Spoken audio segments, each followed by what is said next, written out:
Sir, good morning, sir. Say something about your visit in Marawi. We are here because there are overlapping claims, and we would like to really determine which meets and bounds belong to this person and to that person. And by doing this, we will be able to resolve some of the issues and concerns that are overlapping claims in Marawi. Some are titles issued by LRA, some by DNR, some by the Department of Agrarian Reform. Siyudad sa Marawi City, mga higala din itong kauban ang Secretary sa Department of Agrarian Reform nga si Secretary Atty. John Cassiones, mga higala. Uban sa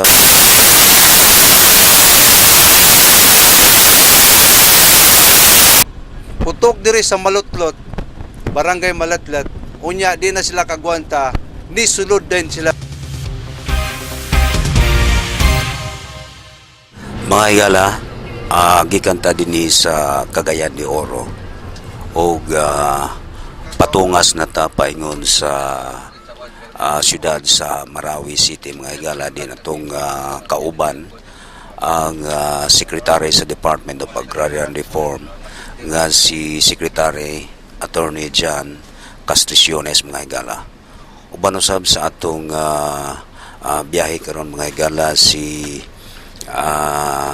Misamis Occidental Provincial Agrarian Reform Program Officer 2 Jamil P. Amatunding o nausab ang ato ang Direktor sa Region 10 sa Department of Agrarian Reform nga si Director Faisar Mambuay o sa gika-istorya na ni Secretary Cassiones nga dunay mga mituyo siya sa pagbisita din sa Marawi aron iyahang sulbaron ang mga conflicting claims subay kini sa gitawag nga mandate or mando sa presidente nga sulbaron ang mga conflicting claims sa mga kaigsoon natong mag-uuma sa siyudad sa Marawi tungod kay matud pa adunay uban nga natituluhan kini sa LRA kon Land Registration Authority samtang ang uban nga kayutaan ni natituluhan usab sa Department of Agrarian Reform ug ang uban usab nini natituluhan pinasikad sa Department of Environment and Natural Resources ug ang usa nini nga dakong problema kay kini nga lugar gideklarar kini nga military reservation. Busa tungod nini kung makuha na ang tanan nga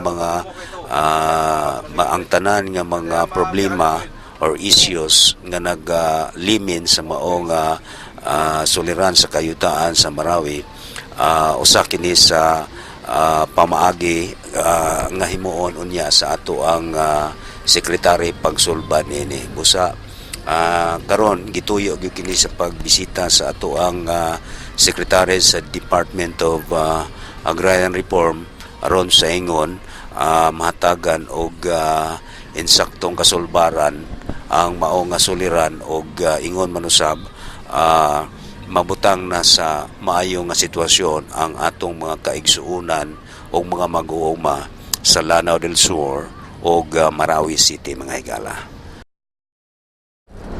Na nakatakaron, mga higala, sa Iligan di ang atong ang ato ang atuan mo ang Marawi City, mga higala.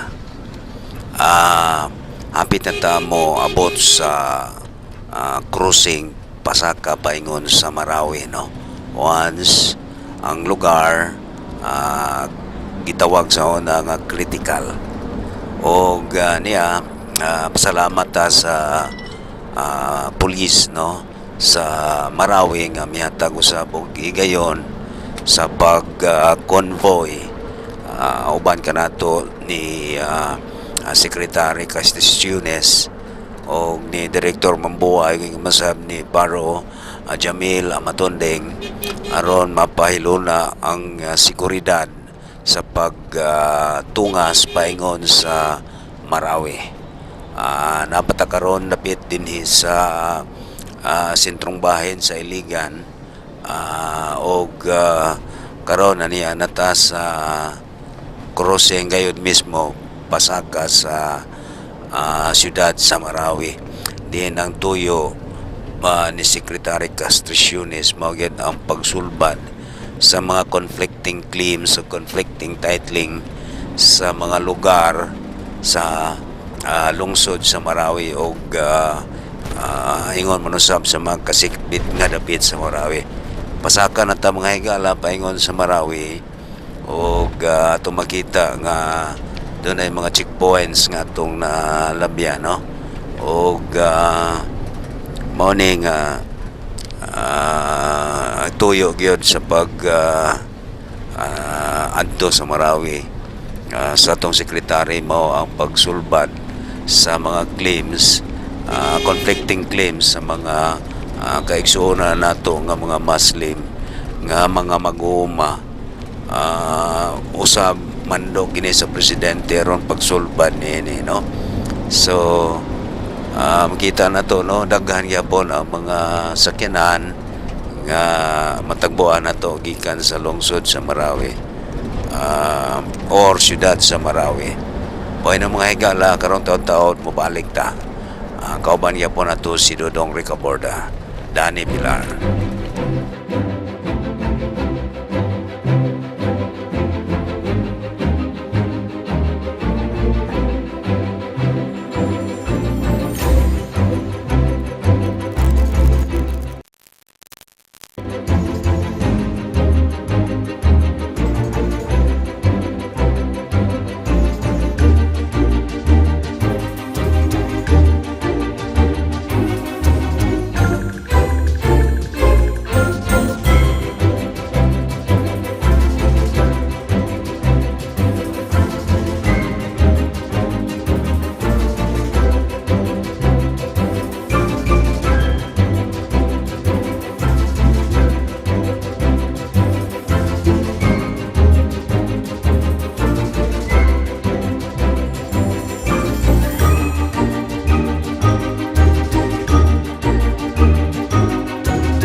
Yan na kita sa sentro sa City of Marawi mga higala.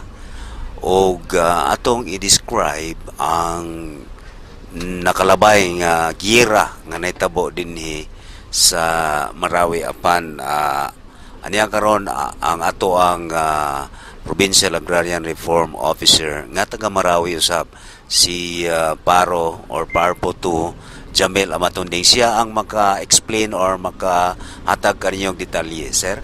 Kini nga lugar, sir. Kani nga lugar sa Marawi mao nang tawag nila nga Barangay Malatlat. Diri nagsugod ang permero gyud nga gubat tong Marawi City nga kung diin didto nagtago si Isnilon Hapilon. Didto nakit-an sa mga atong mga kasundaluhan o mga pulisan kaning si Isnilon Hapilon apan kini dakpon unta unya ni palag nakig didto na nagstart ang gera ana didto pod namatay ang asawa ni Isnilon Hapilon mao nga pag putok diri sa Malutlot barangay Malatlat unya di na sila kagwanta ni sulod din sila sa ingon nila nga ginatawag nato karon nga ground zero nga adunay duha ka tulay nga dito gyud maglisod sulod ang atong mga kasundalo ng kapulisan. Kani karon atong gisudlan mao ni ang Mindanao State University main campus ng Marawi City dan. So dili karon ipahigayon ang meeting. Oh, dire na to ipahigayon ang meeting karon nga panguluhan sa DAR kini sa naay uban nga mga agencies nga involved niini apan lang ang DAR mao ang lead agency nga gimanduan ni presidente nga mangunay kini nga activity mao nga ato ang si Secretary John Castraciones siya gyud ang niyan ni dire sa Marawi City dan. Okay sir. Thank you kayo.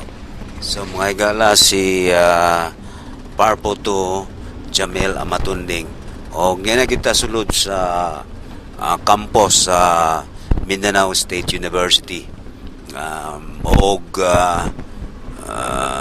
safe kadumduman nga ang atong mga estudyante o uban pa nga mga constituents mga lumulupyo sa Marawi dinhi ni sila misik og refuge sa MSU atol ni atong gipahigayon nga atol ni atong nahitabo nga gira no dinhi sa Marawi City kung makalugar ta mga higala atong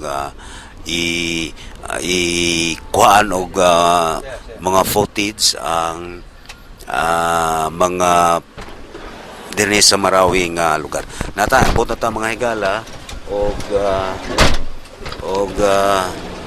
mo gawas ta no sa maong sa atong gisakyan. Okay, so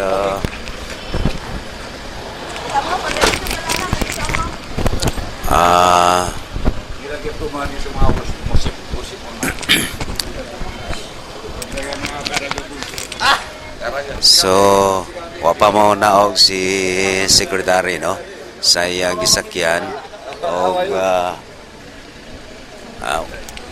niya tong kaubang piyayo si John Calao no.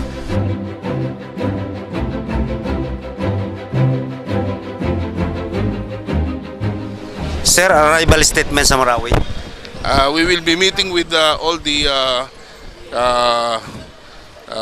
parties, all the interested parties, so that we will be able to sort out the issues, concerns, and the problems, and we will try to address the issue by asking them to suggest solutions to the problem.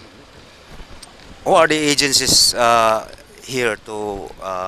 As mentioned in the presidential directive coming from the Office of the President, the LRA, the DNR, the AFP, also the PNP, and of course the DAR and other agencies connected or related in the issuance of titles. Okay. Thank you, sir.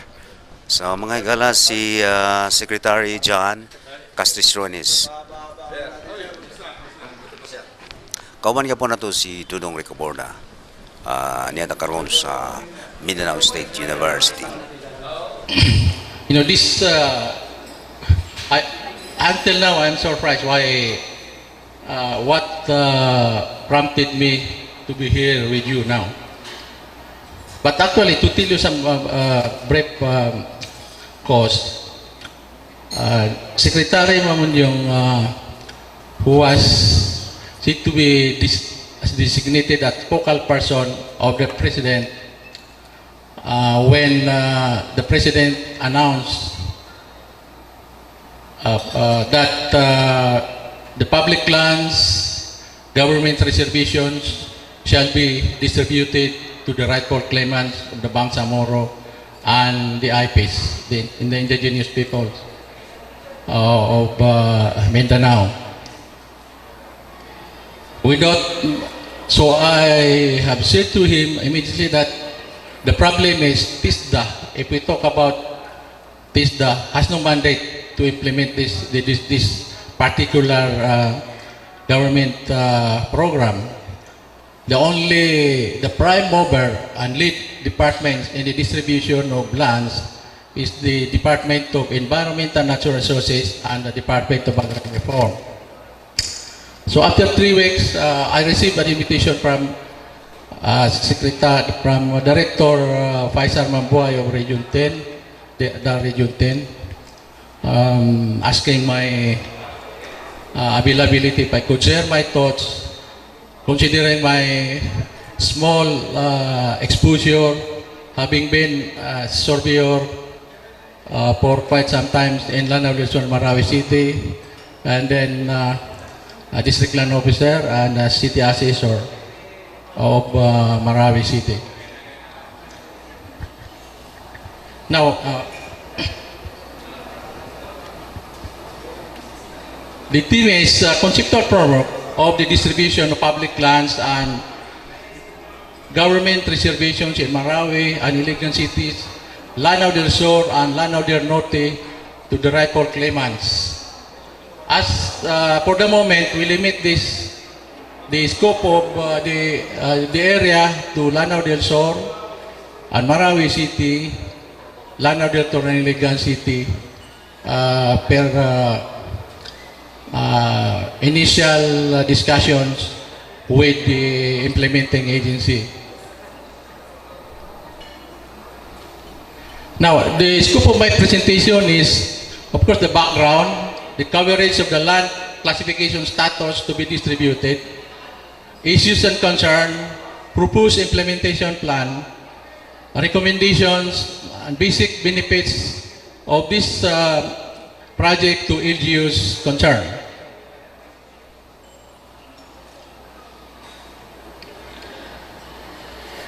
To give you some brief background of this undertaking, His Excellency President Rodrigo Duterte believes that in his several pronouncement that there were historical injustices inflicted by the Philippine government's neo-colonial regime against the natives of Mindanao, vis-a-vis the Bangsamoro and the indigenous peoples as offshoots of the post-foreign colonial invasions starting from the Spaniards up to the Japanese and American regimes. This was escalated further when settlers from Luzon and the Visayas migrated to Mindanao as settlers perpetrated by the previous administration of the Philippine government, thereby jeopardizing the Bangsamoro people of their legitimate birthright over their ancestral lands. What about the other agencies? Do they have any inputs or any data to mention so that later on we can reconcile all the data or whatever concerns they have? Probably it would be good to give them the opportunity to talk as well. I just want to give input, as I said, regarding the presentation of conceptual framework of Engineer Atar. Tungkol po ito sa military reservation. Yung sinabi niyang medyo problema sa military reservation. Now we can plot the military reservation. Before the Presidential Proclamation number 453, tama po yung sinabi ni Engineer na the technical description nandyan, but the type point is indeterminate. But the DNR,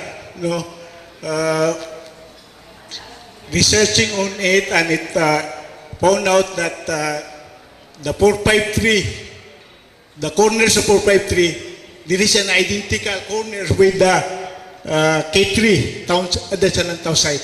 That is why maybe we can perfectly plot it or services sketch the Presidential Proclamation number 453. The second input is sometimes of 2014.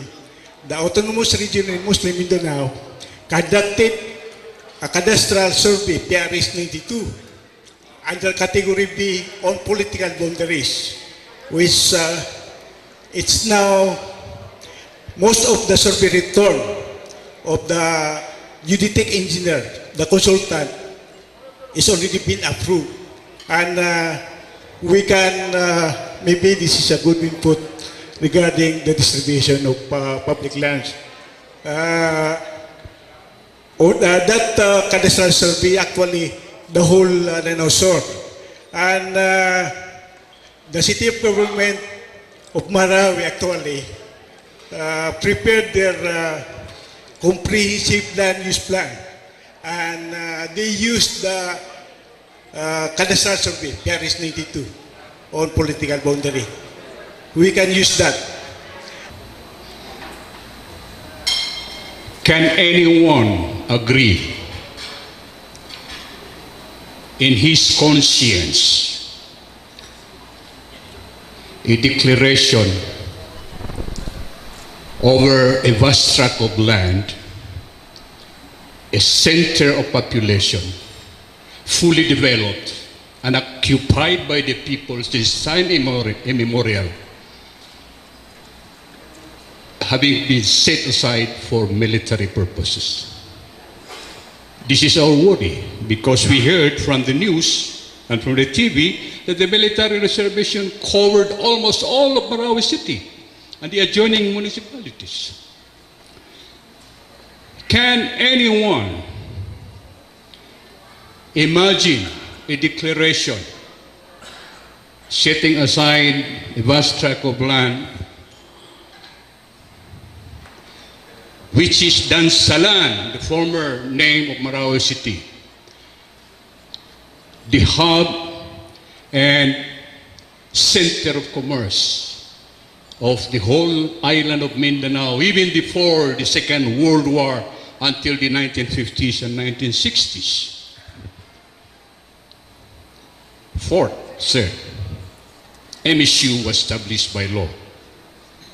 It was granted 1,000 hectares of prime lodge, this area. Yet, even with that law, MSU, the university, was not able to fully develop the area granted to it without first paying the cost of the lands to the owners, and without first securing a formal deeds of donations from friends and supporters of Dr. Antonio Isidro, which was upon the persuasion and leadership of Sultan, the former Sultan of Ranao Batuali, the former Mayor Macapado Batara, and of course the Professor Emeritus of MSU, Dr. Mamito Asaber. Accordingly, sir, for your information, this part of these lands are lately being sold by the legal owners to private individuals. This is a fact. And these private individuals have erected their mansions and buildings which are far from being destroyed. Even Dr. Ricardo De Leon, a former police officer, General Ricardo De Leon, when he was the president of MSU, he was not able to correct this or even minimize the encroachment in quotation marks of the lands of MSU by claimants. The brigade, 103rd Brigade, I'm sorry to say this, but this is what I know. You correct me if I am wrong. The brigade, within the periphery, within adjacent areas of the brigade, are built-in areas. They were occupied by claimants and owners, and they have established their buildings there. And lately, we heard that there were court litigations that favored claimants against the military. Good riddance, during the time of Lieutenant General Ray Ardo, when he was the brigade commander, was able to secure and enclose the military camp with strong fences. Otherwise, the military camp as it is now could have dissipated more in its area. These events, sir, are proof enough that the government indeed respected and recognized the rights of the people over these lands. And we are happy you are going to distribute this to them. Although there are issues, as you have said, the difficulty in identifying the beneficiaries and the difficulty in looking for the meets and bounds of these areas. But the Sultanate League of Marawi can help you here, sir. I am sure of that. Now, finally, sir, under our Philippine laws, Attorney Jean Mamundyong is here, together with you, Attorney John. The continuous, open, adverse, public, notorious, and uninterrupted occupancy of any land of the public domain within a period of 30 years will ripen to ownership. Right, sir? Correct me, sir, if I am wrong. The decree of Quirino was issued sometime in 1953. Is that okay, Engineer Atar?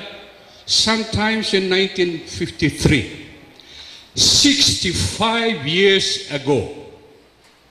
It's 2018.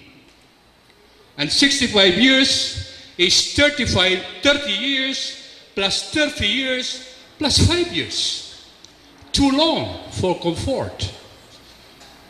And the people had been there since time immemorial, even before the birth of the late President Quirino. So with this, sir,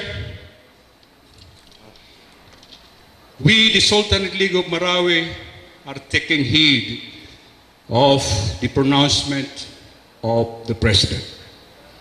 He promised that the historical injustice must be corrected by him.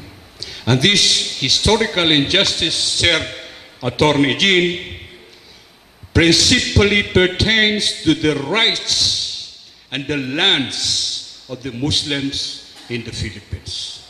Right, sir? Our unsolicited advice, sir, is first, the Marawi Sultanate League must be involved to apply the IGMA and the Tariti. Because the Penro Plano del Sur was saying there is a difficulty in solving these overlapping issues, titles and so on. But the Sultanate, even Sultan Ali Dadi and Sultan Sho Mambuay, these are the descendants of the Sultan Saranao. They know this. That as soon as the Sultan will say, you are squatting, my friend, you go out, he's the one who is entitled to this, that person will go out. That's how simple it is. And we know who are the squatters, and we know who are the legal owners. The Sultanate is there. But we do not forget the technical arrangements by law and by rules. Because really we have to identify who are these men and what are these areas. So, sir, second proposal, unsolicited of course, is we allow and assist these people, legal claimants, landowners, facilitate their entitlement to their lands through administrative or judicial proceedings. And those who are willing to part with their lands, so be it. They can sell it to the government at the reasonable or the prevailing market price. And sir, we are in a precarious situation. We do not like to add salt to the wounds. Sir, our last option is the power of eminent domain, because that is by force of law. Before we expropriate, we talk to them. The Sultanate of Marawi City will be there. at your beck and call. Thank you very much, sir, for your kind attention.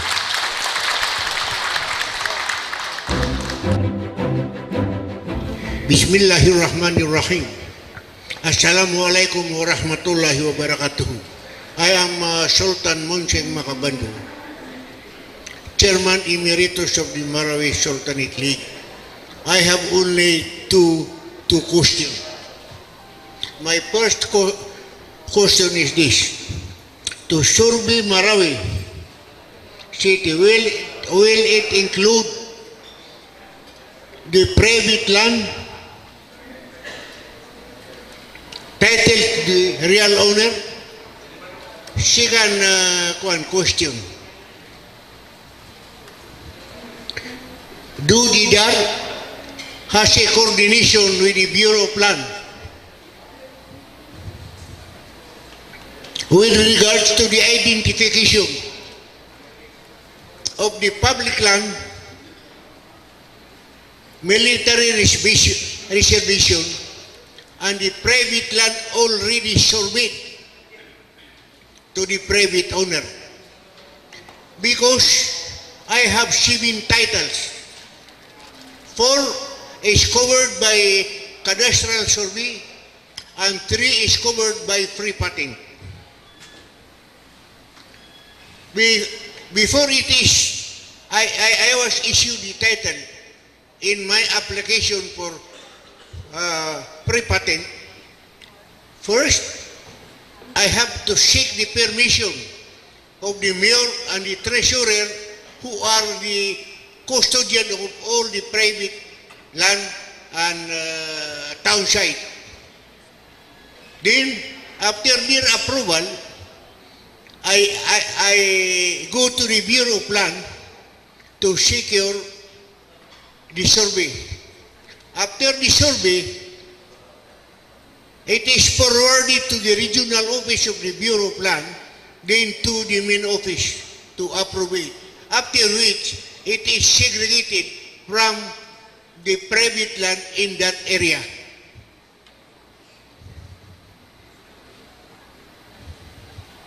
Because next is in behalf of the Marawi Sultanate League, we are extending our gratitude and thanks for coming to Marawi, for you to see the devastation of Ground Zero.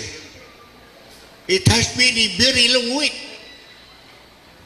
When to start the rehabilitation and the rebuilding, because I have stayed in the evacuation center for more than 1 year with 72 of my with 72 families. And that 72 families, if you will see them, your heart will bleed. Just imagine more than 1 year staying in the evacuation center. So, I suggest and I pray to Almighty God that you will be successful, because you are the first highest official of the Philippines that have come to Marawi City to show his face, to survey public lands in Marawi City. And with this, the Marawi Sultanate League is behind you, provided it will not create a very serious problem. What is that serious problem? Like myself, I have 3 titles in the public land. Before I title it, I have to survey it, as I have just stated. Now, supposing in your survey, it is not identified that it is segregated from the public land, and someone will apply it, so the problem will come in. So that I suggest that you should coordinate with the Department of Energy and Natural Resources and get the real remaining public lands because there I think around 70% of the public land in Marawi are being titled. And in the military reservation, there are also so many which was segregated, issued by presidential decree given to a certain entity. And in order that you will not be confused, and I pray to Almighty God that before the rehabilitation of Marawi, you have finished the segregation, identifying the public land. Thank you. Thank you, sir, for your inputs and your concerns. As I said a while back, this representation, particularly the Department of Agrarian Reform, does not have the monopoly to solve the problem.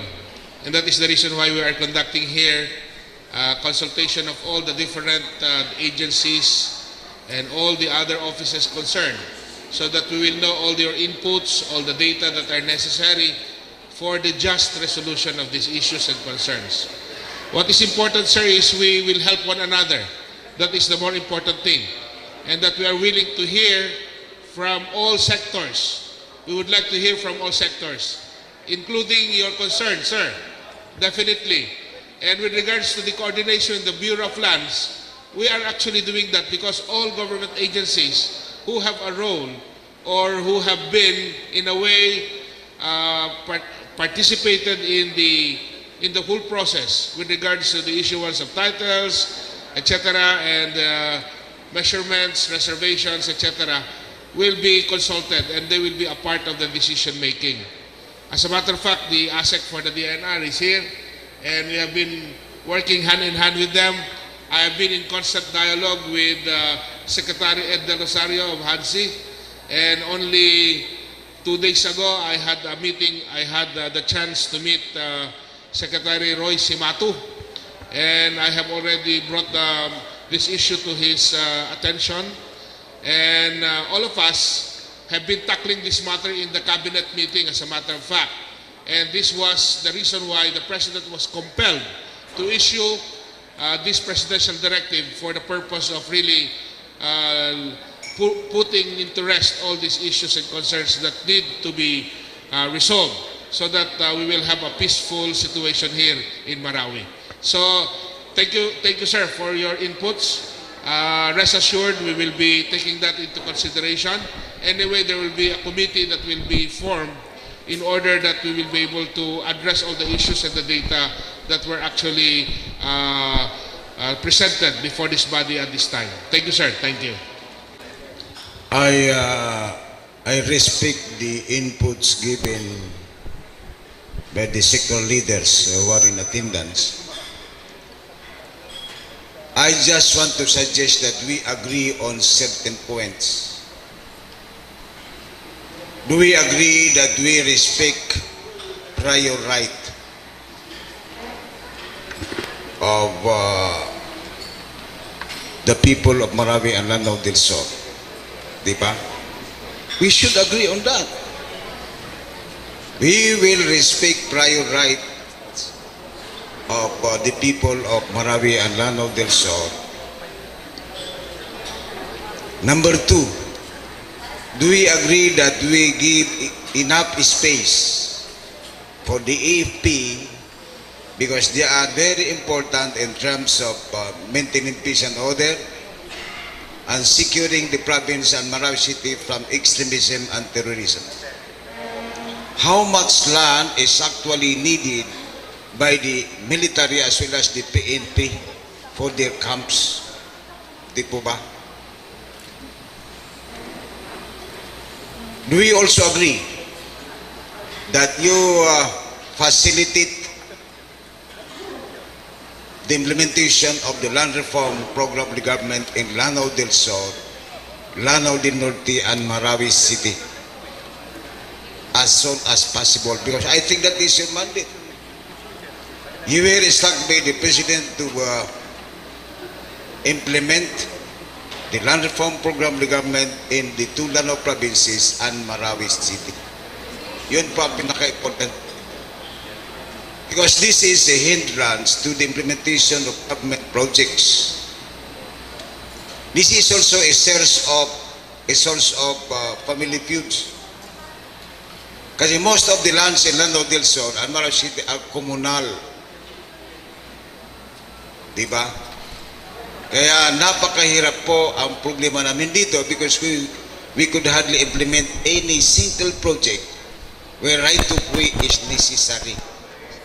Pinag-aware po itong mga lupa rito sa Lanao del Sur and Marawi City. So you have to settle this as soon as possible, as you are instructed by the President to do so. Do we agree here that we support the land reform program of the government in the province of Lanao del Sur and Marawi City? Yun lang po naman ang kailangan dito eh. Di ba? Yun lang kailangan dito. We can discuss. We can talk about the problem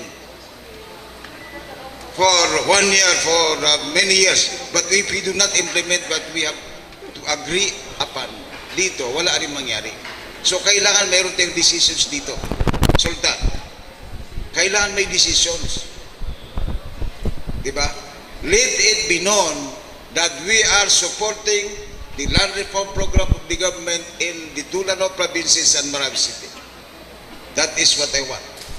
We also agree that we respect the prior rights of the people of Lanao del Sur and Marawi City. We will also agree that we will give enough space for the EP and the PNP, you know, because they are needed here to secure our people. Diba? Diba? So you have to conduct an actual survey of the actual needs of the EP as well as the PNP. Nakita ko yung kuan eh, yung Camp Puranao sa PNP. That camp is occupied by the civilians already. Wala na pong kuan eh. It is not a PNP camp eh. It is already a civilian camp. I think there is need to transfer the PNP camp somewhere else, not anymore. Just, naku, wala na. You have to transfer this somewhere. Diba?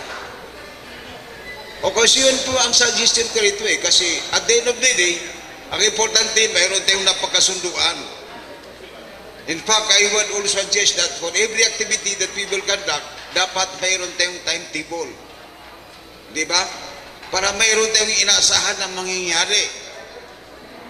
Kasi after this meeting, kailan tayo bubalik dito? Ano ba ang gagawin natin dito? Diba? Yun ang pinaka-importante rito eh. So yun po ang suggestion ko, Secretary Jan Castillo. Diba? Okay, so I need the approval of this body by the raising of the hands. Do we agree that we support the land reform program of the government in the two Lanao provinces and Marawi City? Concerning yung in favor of this, raise your right hands. Yung lang ito eh. Di ba? Do we agree also that we respect and the government should respect the prior right of the people of Lanao and Marawi City? Do we agree also that we give enough space for the AP and the PNP for their camps? Simple lang po ito. Di ba? Do we agree that DAR should implement the land reform program in Lanao del Sur as soon as possible? Yun lang po. Okay, so narinig po natin na gusto ng mga tao rito eh. Nasa sayo na po ang pag-implement rito. The PNP and the IEP. Para mapadali ang problema. Hindi ba, Sultan? So yun po ang inputs ko kay Secretary Jan Castillo.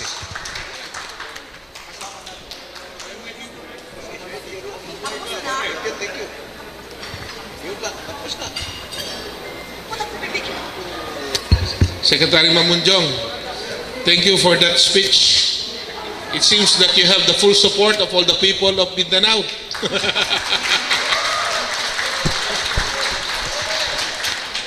Is that an indication that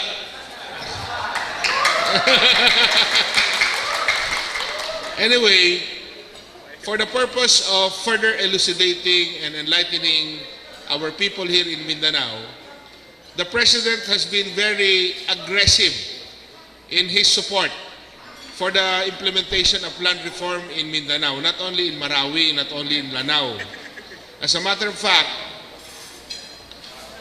just for you to have an idea of what is happening right now with regards to land reform, the President has expressly stated that he even wants all government-owned lands, for that matter, which are already being utilized for the purpose of agriculture, to be likewise subjected to land reform.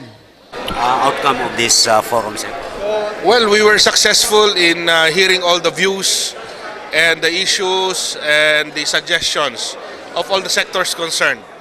And because of this, we have decided to form a committee wherein we will involve all of the parties so that whatever the concerns are, it will be brought before the committee for our deliberation to synthesize all this data, so that, because it's a bit problematic in a sense because of the overlapping claims, and at the same time because of the non-establishment of the meets and bounds, supposedly, of the areas which are to be covered. And if we will be successful in resolving all these issues, then we will be successful in really identifying the real owners or the real recipients of these lands. And we are hoping that the just resolution of all these issues will lead to peace and, of course, the development of Marawi. Okay, sir. Time frame, sir? Do you have? It's difficult to put a time frame considering that the issues involved are a bit Complicated?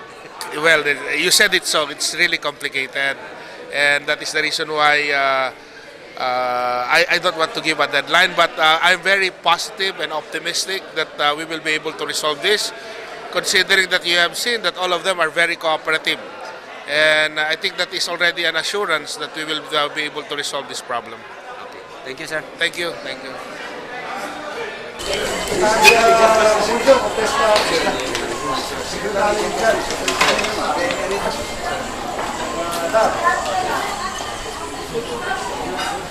Tama-tama kasi kailangan namin yung position nila abang na military reservation. Kasi kailangan tayo din sa Wala akong reservation sa order eh. Pagdating sa season na reservation. I was able to talk with Secretary Lorenzana. He was telling me that he will send over yung Sekiano. Yung kasi Yes, yes. wala naman sila sa Ang kwante sir, pagdating doon sa pagkalam namin doon sa Tumpang yung DNR yung nagkakuha ng land disputes. Hindi. Kasi the President has created a committee. Yes, sir. Federal. Oo. Ngayon, we will involve in the armed forces, LRA, Bureau of Plans. So we would like, kasi there are differing opinions regarding the Kaya nga military sir, service. yun na yung... So we would like to know what is the position of the armed forces before we decide on the matter. So anyway, I will... It's not on my level sir. Anyway, I will talk with the Secretary. It's the pagdating sa reservation kasi sir, is the DND ang may one. I'll talk with the Secretary. Yeah. Why don't we... Sige, dyan na lang.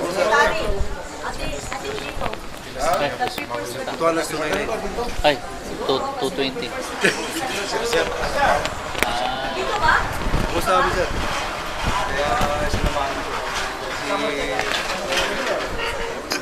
So, gipahigayon mga higala ang pagiginabi ni Sekretary o ni General Ray aron pag settle down may tungod sa meets and bounds sa reservation, military reservation area diin usa kini sa mga dakong problema kalabot sa mga issues nga gi brought up sa mga sultan o mga katawhan sa ato ang lungsod sa Marawi mga higala. Meeting nito only nung 9-10-11 merong discussion sa may workshop ang DNR sa Cagayan de Oro Regarding what? regarding the survey ng landowners yung dimensions ng lot sa main battle area.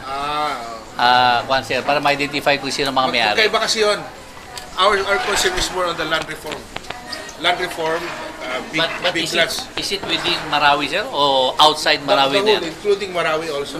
Kasi a big portion of Marawi is actually covered under a military reservation. And in the Ground Zero, there are already a lot of farmers who are occupying some of these military reservations.